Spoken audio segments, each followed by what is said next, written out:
रागी जी आवाज़ गीत ऐं साज़नि जे संगम सां हिकु वणंदड़ फिज़ा वजूद वठंदी आहे। सिंध में दुहुल, शरनाई ऐं ॿिया केतिरा ई साज़ आहिनि। साज़ सां ई आवाज़ में सरगम जा 7 रंग नज़र ईंदा आहिनि। जदीद दौर में इजाद थियल म्यूज़िक मशीनुनि ऐं महांगाई सबबि साज़ वॼाईंदड़ ऐं मङणहार फ़क़ीर ज़वाल जो शिकार थी विया आहिनि। नए हवाले सां ॾिसूं था मटियारी मां अब्दुल गफ़ूर मलाज रिपोर्ट। सिंध जी रवायत आहे शादी या ख़ुशीअ जी रस्म हुजे उन में मङणहार साज़नि जी गूंज न हुजे त इहे ख़ुशियूं अधूरियूं सम्झियूं वेंदियूं आहिनि। ख़ुशीअ जे मौक़े ते मङणहार फ़क़ीर पंहिंजे साज़ वॼाए ख़ुशीअ में 4 चंड लॻाए छॾींदा आहिनि।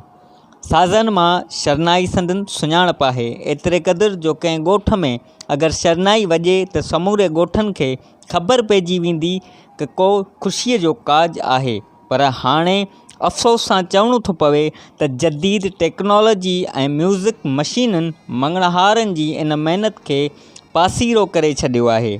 ईअं खणी चइजे त माज़ीअ जे शानदार किर्द हाणे ज़वाल पज़ीराई ॾांहुं वधी रही आहे।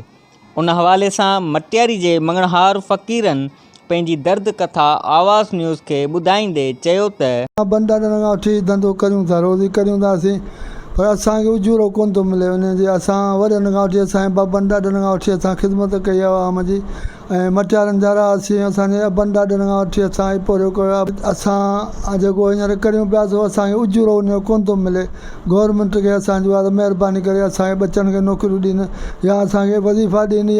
असांजो रोज़गारु आहे कोन, आहे त सी इको साउंड वारनि हींअर असांजी रोज़ी ख़तमु करे छॾी आहे तमामु।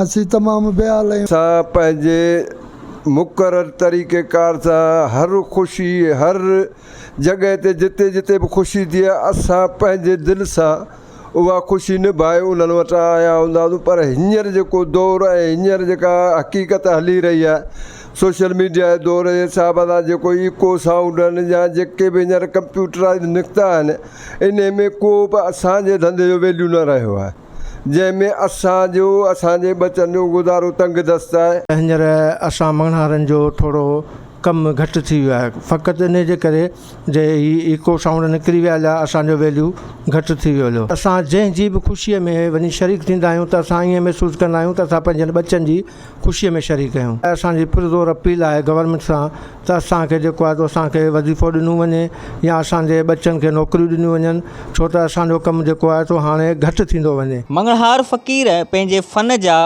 महनाज़ आहिनि जेके पंहिंजे साज़नि जे आवाज़ खे मिलाइण में ॾुखाई महसूसु कनि था। मङणहार फ़क़ीर जेके हिन वक़्तु सख़्तु परेशान आहिनि, पर अफ़सोस सिंध हुकूमत सकावत खातो ज़िले हुकूमत मटियारी जी पत वाइकी करे छॾी आहे। हिन सुरीले साज़नि खे बेरोज़गारी विकोड़े वई आहे, जंहिं करे रोज़गार संदनि दरनि खां वक़्त जी हालत सबबु परे थी रहियो आहे। ज़रूरत उन ॻाल्हि जी आहे त हिन महाफ़न जी ॼाण रखंदड़ मङणहार फ़क़ीरनि जी औलाद खे रोज़गारु ॾिनो वञे। ॿी सूरत में वक़्तु गुज़रण सां ही फ़न मुकमल ख़तमु थी वेंदो। कैमरामैन ज़ोएब ख़ासकेली सां गॾु अब्दुल गफ़ूर मला, आवाज़ न्यूज़ ज़िले रिपोर्टर मटियारी।